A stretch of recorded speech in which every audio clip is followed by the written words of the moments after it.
top advice to building a business, if you had to say it right now? Top advice is two things if I can. Know your numbers, because they do not lie, and they tell you exactly where you should be going and where you should be retreating. And the other thing is check in with yourself. I've had a couple of founders who've come to me and say, is it okay if I shut down because I am not well? And I was like, absolutely, you've got to be well first. Yeah, most definitely. I thought you were going to say the hire slow, fire fast line. That too. I think everybody says that, right? Everybody says, but I think it applies, right? Because I think that too many times, particularly black founders, we keep, the grind mentality, and then we end up in the hospital. And so I think sometimes you have to fire yourself first because this is just not good for you. Yeah, I know. I was just telling my uncle, I said, man, she had this great line, which is, started from the bottom. And it sounds good, but it's like, think about the weight that carries. And we're already carrying weight. Yeah, we're already carrying weight. Get into some fun stuff here as I let you go, because you're busy, Melissa. I know you want to get back to your nice house in Martha's Vineyard. I'm actually and all going that. back to our house in D.C. Okay, all right. And then after that, go to Martha's Vineyard. Then I'll be in Martha's Vineyard, yes. $1 million question, right? How'd you make it? Selling the business. Selling the business. How'd you spend it? Investing in other companies. Investing in other companies. I love it. So no regrets. No. I love that. I love that. Gen AI, right? When you think about it, and just AI in general, what aren't people talking about? And again, I'll use the headline. I read this Wall Street Journal headline from June 1st, and it said AI is learning to escape human control. Right? And the line in that first sentence is an artificial intelligence model did something last month in May 2025 that no machine was ever supposed to do.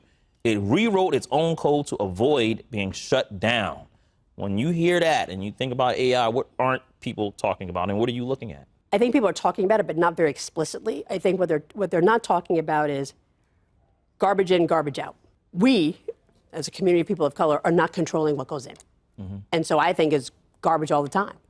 So I think for me, what I'm optimistic about is that we need to see more founders in this space, and we're beginning to see them, who are thinking about how are they managing LLMs? How are they changing what gets put into the data? How are they churning, and what are the different markers they're putting together to drive the algorithms, to drive the logic?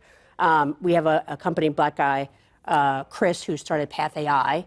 He was a Shark Tank guy, sold his first company, doing amazing things as it relates to education. So I think, one, we have to don't think of it as the enemy, think of it as how can we control it?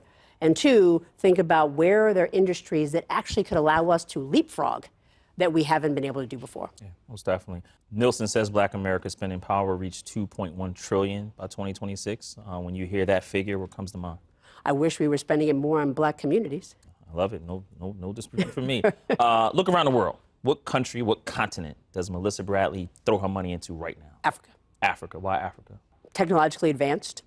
I hear they have some great high-speed rails. And I'm like, I mean, the rails, but I mean, think about it. It was an economy and a sense of community that was built on Wi-Fi, right? There's no infrastructure that we're battling against. I mean, it is just much more technologically advanced than we are, although nobody wants to admit that.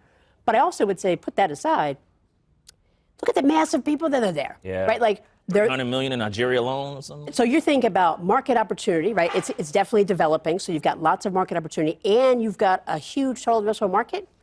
What are we even talking about? Yeah, most definitely. 3 books that inspire you to perform your best or that motivate you. What are they? I'm in the middle of reading The Creative Act by Rubin. Interesting.